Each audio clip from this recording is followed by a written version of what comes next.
Le duc Alaric de Vaux les parcourait pieds nus, comme chaque nuit depuis les noces. Il ne mettait plus de bottes, le froid ne pouvait plus l'atteindre comme elle le pouvait. Sa cape noire traînait derrière lui telle une encre répandue.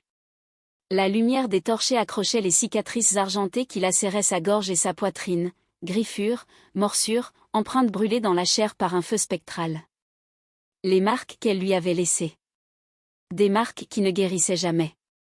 Il s'arrêta devant le grand miroir d'obsidienne de la salle des échos. La surface ondula bien qu'aucun vent ne soufflât. Elle l'attendait déjà. D'abord le parfum, myrrhe et roses écrasés trop longtemps dans l'eau. Puis la température chuta jusqu'à ce que son souffle se suspende, blanc et tremblant. Enfin, le verre saigna. Une unique goutte de pourpre glissa sur le miroir comme si la pierre noire pleurait.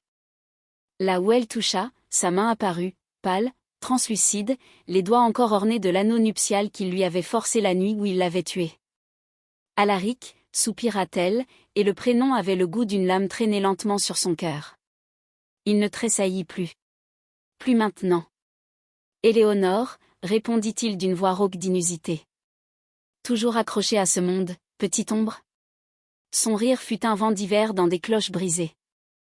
Le miroir vola en éclats vers l'extérieur, aucun éclat ne tomba.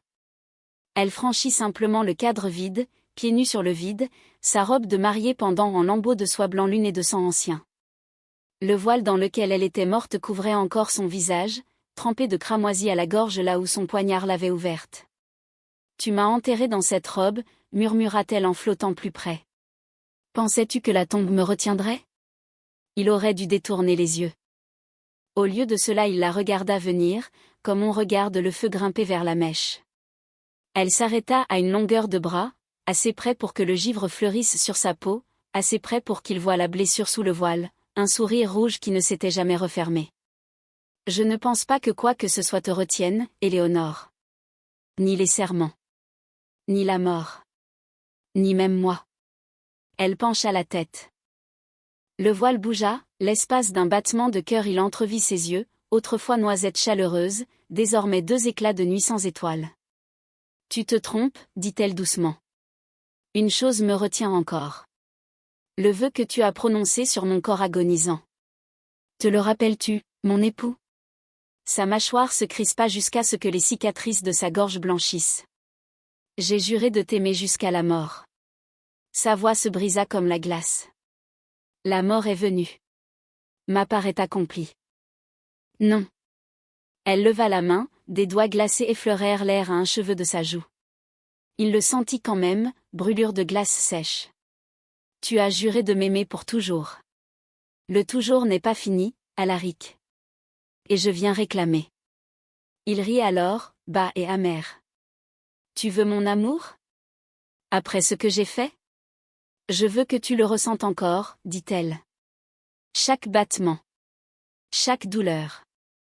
Je veux que tu te souviennes pourquoi tu t'étais agenouillée à mes pieds et m'avais supplié d'être ta duchesse, puis que tu souffres en sachant que tu as détruit la seule personne qui ait jamais tenu ton âme.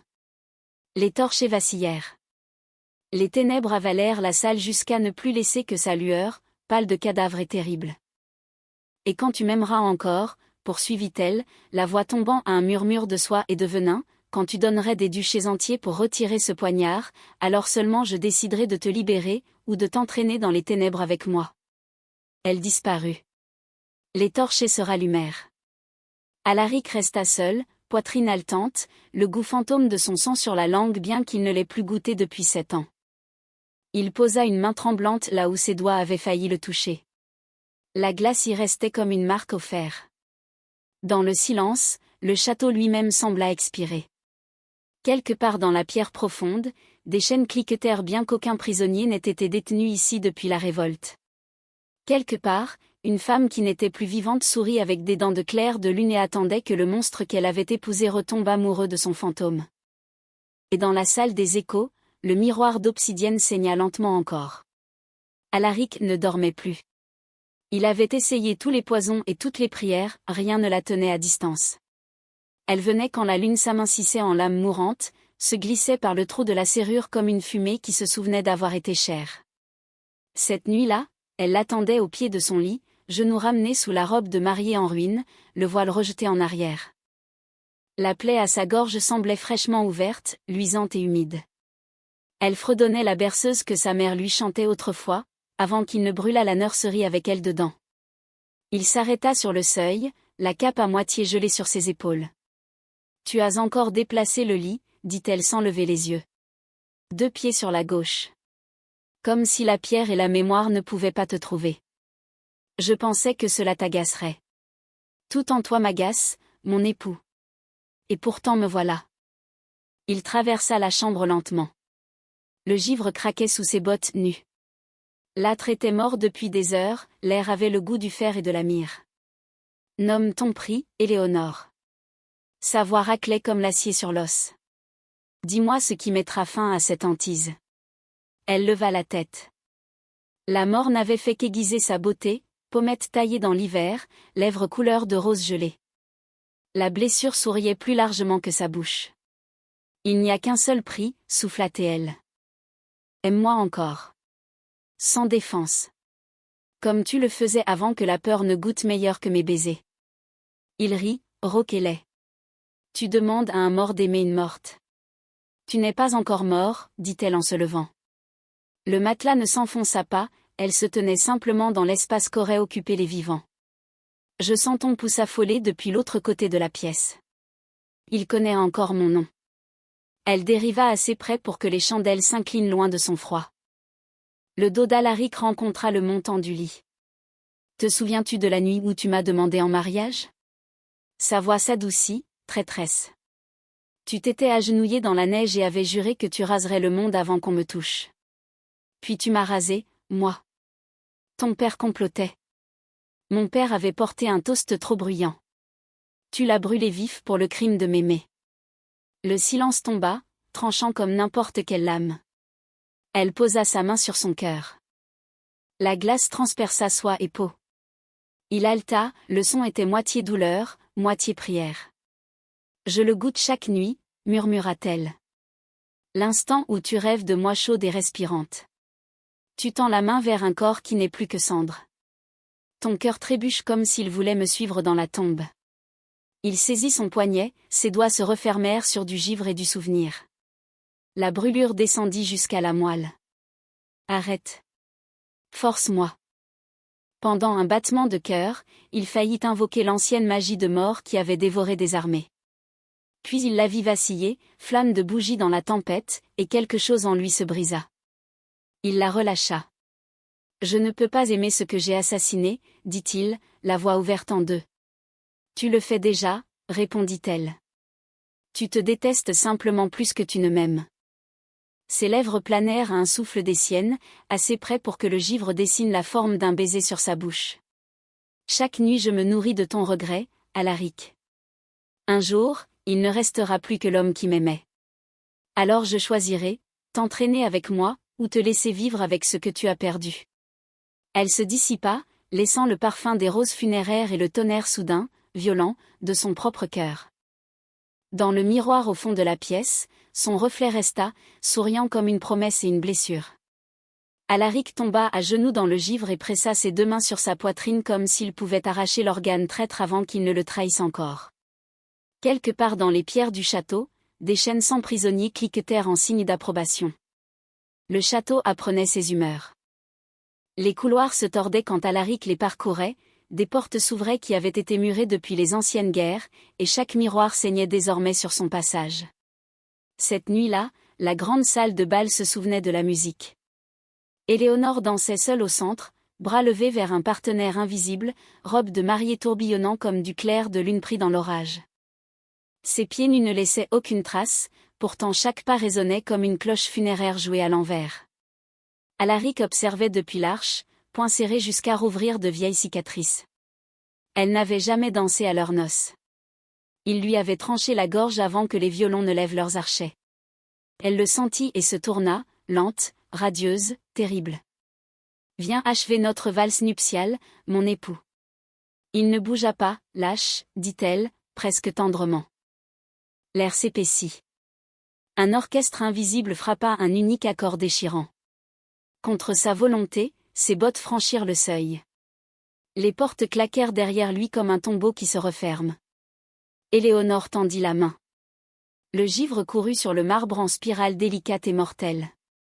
Danse avec ta mariée, Alaric. Une dernière fois. Il prit sa main. À l'instant où chair et givre se rencontrèrent, le monde s'effondra dans la brûlure froide de ses doigts entrelacés aux siens. Elle l'entraîna dans les pas qu'ils auraient dû danser 7 ans plus tôt, quand son pouls palpitait encore sous son pouce et que son rire était chaud. Il bougeait comme un souvenir piégé dans une boîte à musique brisée. Il menait parce qu'il avait toujours mené, elle suivait parce qu'elle avait toujours su lui faire croire qu'il était le maître. Chaque tour rapprochait la ruine de sa gorge de ses lèvres. Chaque balancement pressait la glace contre la fournaise de sa poitrine. Tu trembles, souffla-t-elle. Je brûle. Bien. La musique ralentit. Elle se hissa plus près jusqu'à ce que son souffle, si les fantômes respirent encore, effleure sa bouche. Te souviens-tu de notre premier baiser? Sa voix était velours sur couteau. Dans le jardin au clair de lune, quand tu prétendais encore être doux. Je me souviens de chaque fois où je t'ai touché, dit-il d'une voix rauque. Et de chaque fois où je t'ai manqué. Ses yeux s'adoucirent l'espace d'un battement, puis se durcirent à nouveau. Alors touche-moi maintenant. Elle se dressa sur la pointe des pieds sans poids et posa ses lèvres au coin de sa bouche. Ce n'était pas un baiser. C'était l'hiver versé directement dans ses veines. Alaric gémit, le son arraché de sa racine. Ses bras écrasèrent brume et souvenir contre sa poitrine. Il lui rendit son baiser comme un homme qui se noie dans la seule eau qu'il ait jamais désirée, furieux, affamé, perdu. Elle avait le goût de la myrrhe, de la terre des tombes et du fantôme de son sourire vivant. La musique mourut. Ils restèrent figés, bouche à peine jointe, partageant un souffle qui n'appartenait à aucun d'eux. Son cœur battait si violemment qu'il le sentait dans ses dents. Éléonore recula la première. Une unique larme impossible glissa sur sa joue translucide et se brisa en givre sur le sol. Tu embrasses encore comme un homme amoureux, dit-elle doucement. J'embrasse comme un homme qu'on exécute. Chez nous, c'est la même chose. Elle sortit de ses bras. La distance parut plus large que la mort. Regarde-moi. Il obéit. Son voile était complètement tombé. La blessure pleurait vers le haut, goutte pourpre montant comme une pluie inversée et disparaissant dans le néant. Je deviens solide, dit-elle. Chaque fois que ton cœur oublie de me haïr, je vole un peu plus de ta vie. Bientôt je serai assez réel pour saigner encore. Assez réel pour tuer ou être tué. Ses genoux menacèrent de fléchir. Et si je refuse de t'aimer? Alors je reste ta malédiction pour toujours. Tu verras des duchés s'écrouler tandis que je te boirai goutte à goutte jusqu'à ce que même ton nom oublie comment exister. Une rose aux épines noires fleurit entre ses doigts. Choisis, mon duc. Aime le fantôme que tu as assassiné, ou laisse-la dévorer le monstre que tu es devenu. La rose flotta jusqu'à lui. Les épines percèrent soie et peau avec un soin exquis. Du vrai sang perla, chaud pour la première fois depuis des années. Alaric referma le poing sur la tige. Le sang coula, grésilla, fuma. Je choisis la danse, dit-il. Le sourire d'Éléonore aurait pu fendre la lune en deux. Alors nous avons l'éternité, mon époux. Et pas une once de miséricorde. Elle se dissipa. Les portes s'entr'ouvrirent sur des couloirs qui n'existaient pas une heure plus tôt. Des cloches de mariage à l'envers se remirent à sonner quelque part dans la pierre. Alaric resta seul parmi les fleurs de givre, serrant une rose qui ne fanerait jamais et un cœur qui lui glissait entre les doigts comme de la fumée. Il savait déjà lequel des deux saignerait le premier. Entre 3 et 4 heures, quand le temps lui-même oublie son propre nom, le château exhala son parfum, myrrhe, rose mouillée, terre de tombe. Les horloges se figèrent. Des corbeaux alignèrent les appuis de fenêtres à l'intérieur des pièces, yeux noirs et patients. Alaric la trouva dans la chapelle où il l'avait mariée et assassinée. Des éclats du vitrail de la rose saignaient la lune sur l'autel.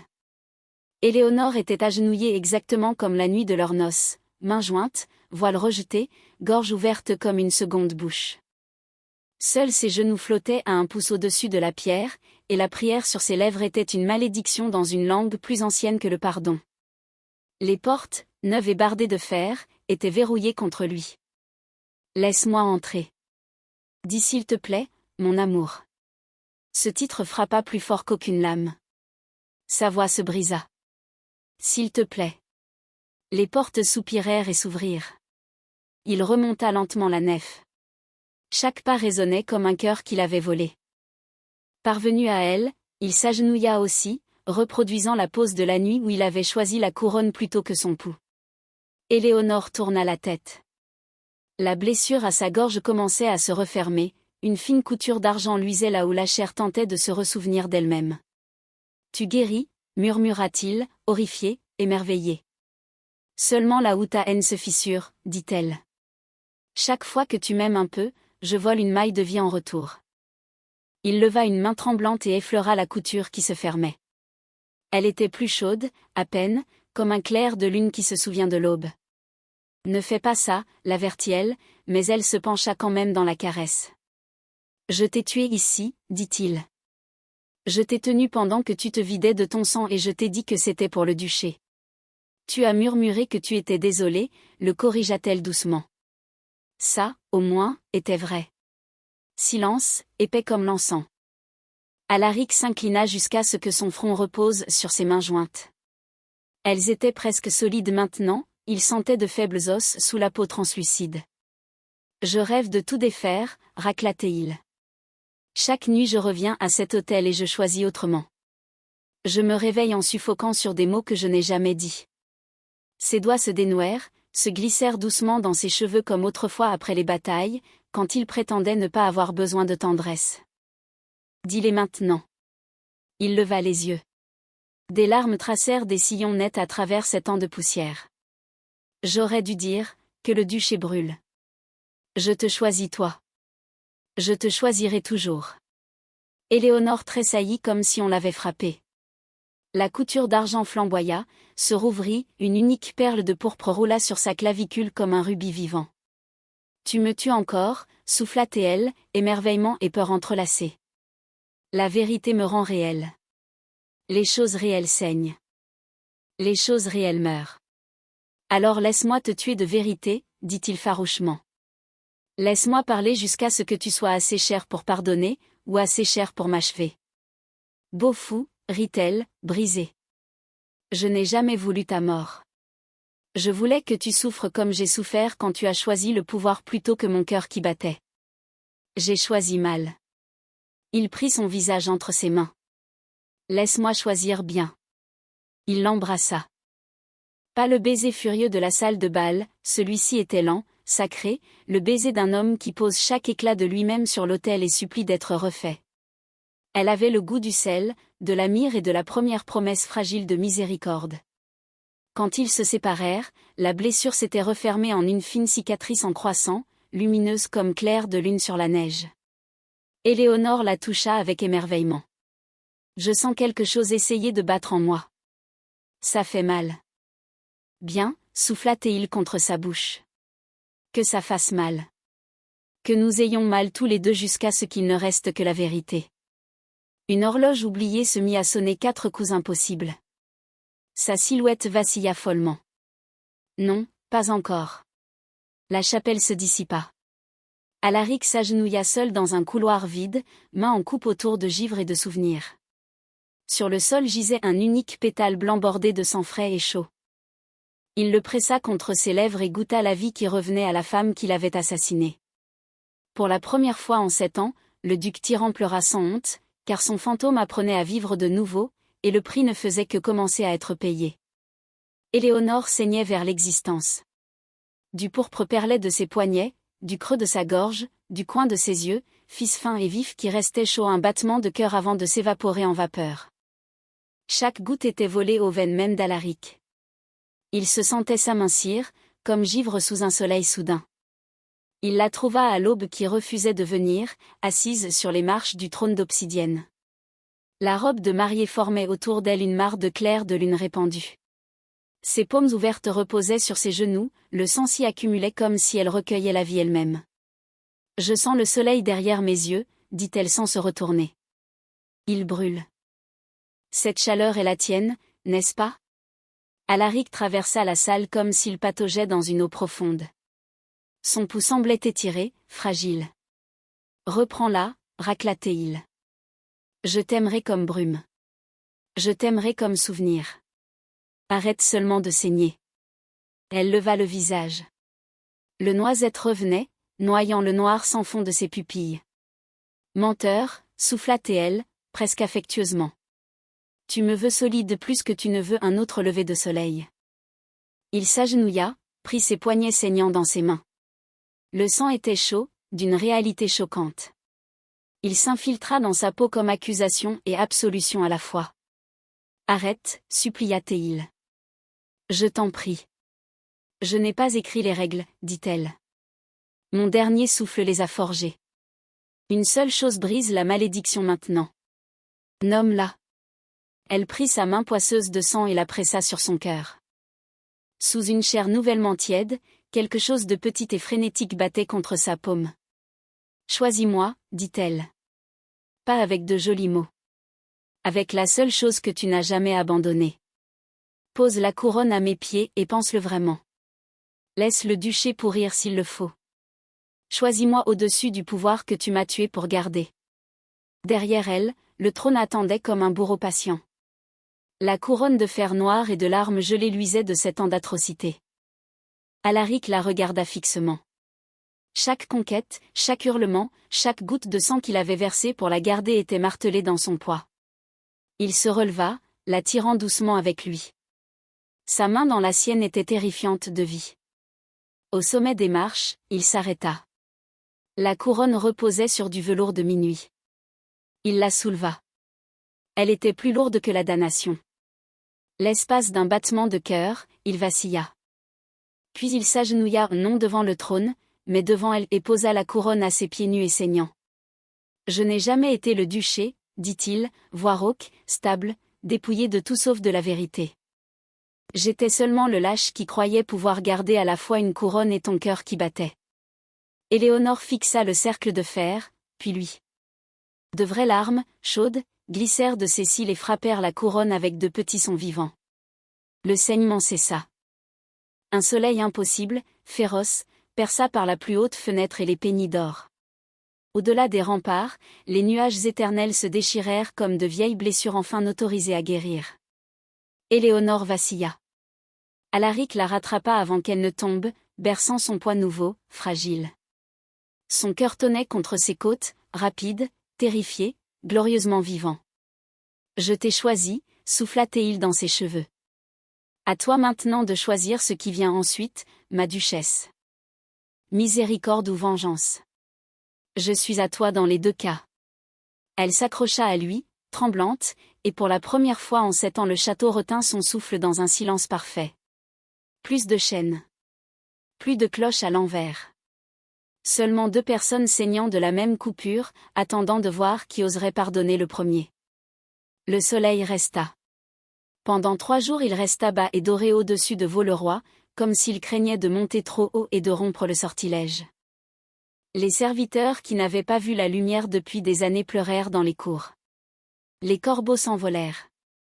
La neige noire fondit en eau ordinaire et coula rouge, puis rose, puis claire. Dans la salle du trône, Alaric et Éléonore ne s'étaient pas beaucoup éloignés de l'endroit où la couronne gisait encore sur le sol comme une chose morte. Elle était presque entièrement chère maintenant. La cicatrice en croissant sur sa gorge captait la lumière quand elle tournait la tête. Elle respirait par petites gorgées prudentes, comme si chaque inspiration pouvait lui être arrachée de nouveau. Quand elle marchait, ses pieds laissaient de faibles empreintes humides de givre fondu. Il parlait peu. Les mots semblaient trop tranchants. Le 3e soir, elle le trouva dans l'armurerie, fixant le poignard qui l'avait tué. Il reposait sur du velours noir, la lame encore sombre de son sang, préservée par la même malédiction qui avait préservé sa rage. Alaric ne se retourna pas quand ses pieds nus murmurèrent sur la pierre. « Je l'ai gardé, dit-il. Preuve. Châtiment. Je ne sais plus. » Éléonore s'arrêta à côté de lui. Le reflet de la lame tremblait dans ses yeux vivants. « Donne-le-moi, dit-elle calmement. Il le souleva par la poignée et le lui tendit, manche en avant. Sa main ne trembla pas. La sienne, oui. Elle referma ses doigts sur la garde. Le métal but instantanément la chaleur de sa paume, du givre fleuri sur l'acier. J'ai rêvé de cet instant pendant 7 ans, dit-elle. Je m'imaginais le planter dans ton cœur pendant que tu suppliais. Je m'imaginais t'embrasser pendant qu'il entrait, pour que la dernière chose que tu goûtes soit mon pardon devenu poison. Alaric soutint son regard. Fais-le, alors. Je ne t'arrêterai pas. Pendant un long moment elle l'étudia, les creux sous ses yeux, l'argent neuf dans ses cheveux, la façon dont l'épuisement et la reddition l'avaient taillé en quelque chose d'âque sans grave peine doux. Lentement, délibérément, elle retourna le poignard et en pressa la pointe sous son propre sein gauche, juste au-dessus de l'oiseau frénétique de son cœur. Le souffle d'Alaric se brisa en un cri rauque. Éléonore. Si je te tue, la malédiction prend fin et je vis, dit-elle, voix stable. Si je me tue, la malédiction prend fin et tu vis libre de moi pour toujours. Ce furent toujours les seules portes. Elle poussa. La lame perça soie et peau. Une perle de sang vif perla, roula sur l'acier. Il bondit, saisit son poignet, força le poignard loin de son cœur. Le tranchant entama sa paume à la place, le sang des deux se mêla sur la lame et goûta sur le sol en parfaite synchronie.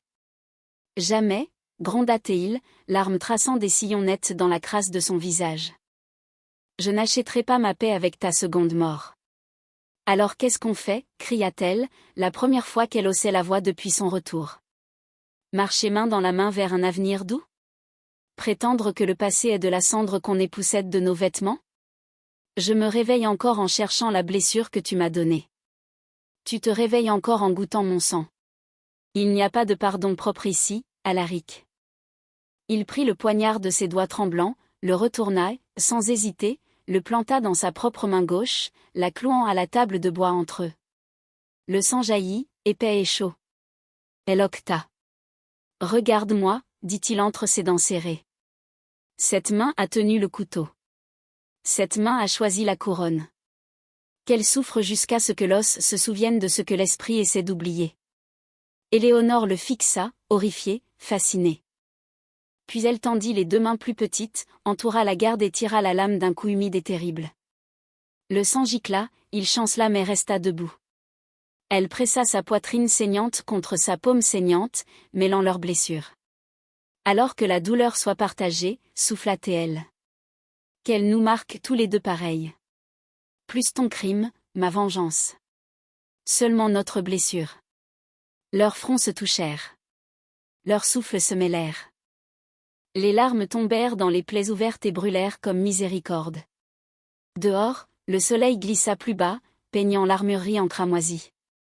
Dedans, deux personnes se tenaient jointes par un seul poignard et un seul battement de cœur qui ne savait plus à qui il appartenait. Quand la lame finit par teinter sur le sol, aucun d'eux ne bougea pour la ramasser. Ils la laissèrent là, rouillant dans leur sang mêlé, dernière relique de la nuit où amour et meurtre avaient été le même acte. Ils laissèrent le poignard où il était tombé et ne revinrent jamais dans l'armurerie. Le 7e matin de vrai soleil, Éléonore marcha seule sur les chemins de ronde. Le vent attrapa ses cheveux, plus clairs de lune mais châtains vivants comme avant la mort, et les fouetta sur la cicatrice de sa gorge comme une bannière. En bas, le duché s'éveillait, champ reverdissant, rivière redevenue claire, gens levant le visage vers un ciel qui ne les punissait plus. Elle sentait le changement dans ses os comme les marins sentent les tempêtes. Alaric la trouva au crépuscule, mains appuyées sur la pierre, regardant vers l'est où l'ancienne route royale disparaissait dans la forêt. Ils arrivent, dit-elle sans se retourner. Messagers sur des chevaux écumants. 3 jours, peut-être 4. Le conseil des seigneurs qui t'a couronné après mon meurtre. Ils ont entendu que leur tyran s'agenouille devant un fantôme devenu cher et ils amènent des armées pour te rappeler à quoi servent les couronnes. Alaric se glissa derrière elle, enlaça sa taille, posa son menton sur sa tête. Le geste était si ordinaire qu'il lui brisa le cœur. Qu'ils viennent, dit-il calmement. Elle se retourna dans ses bras. Ils voudront ta tête ou la mienne. Les deux, probablement. Ils n'auront ni l'une ni l'autre. Un rire fragile lui échappa. Tu as abandonné la couronne, pas la guerre. J'ai abandonné tout ce pourquoi il valait la peine de se battre la première fois que j'ai choisi le faire plutôt que ton cœur qui battait. Il effleura sa lèvre inférieure de son pouce. Je ne commettrai pas 2 fois cette erreur. La nuit tomba douce et ivre d'étoiles. Ils restèrent silencieux jusqu'à ce que la première torche apparaisse sur la route lointaine, unique luciole de guerre. Éléonore prit sa main, paume cicatrisée contre paume cicatrisée, et le guida à travers le château qui se réveillait jusqu'à la grande salle. Le trône d'obsidienne attendait toujours, mais la couronne de fer noir avait disparu. À sa place gisait un cercle de roses blanches cueillies dans le jardin nouvellement dégelé, déjà fané. Elle souleva la couronne flétrie et la posa sur sa tête. Alaric haussa un sourcil. Un duc des fins de règne, dit-elle, mérite une couronne qui meurt avec lui. Puis elle gravit les marches, s'assit sur le trône qui avait été uniquement le sien, et l'attira à côté d'elle. Côte à côte, pas au-dessus ni en dessous. Égaux dans la ruine et la renaissance. Quand les seigneurs arrivèrent 3 nuits plus tard, ils trouvèrent les portes ouvertes et toutes les bannières brûlées. Les grandes portes de la salle béaient. Dedans, le tyran et son épouse assassinée attendaient sous un dais de roses mourantes. Le haut seigneur s'avança, armure luisante des vieilles atrocités. Alaric de Vaux, Tonatiuh, tu remettras le trône ou nous le prendrons sur ton cadavre. Alaric se leva lentement. La main d'Éléonore glissa dans la sienne.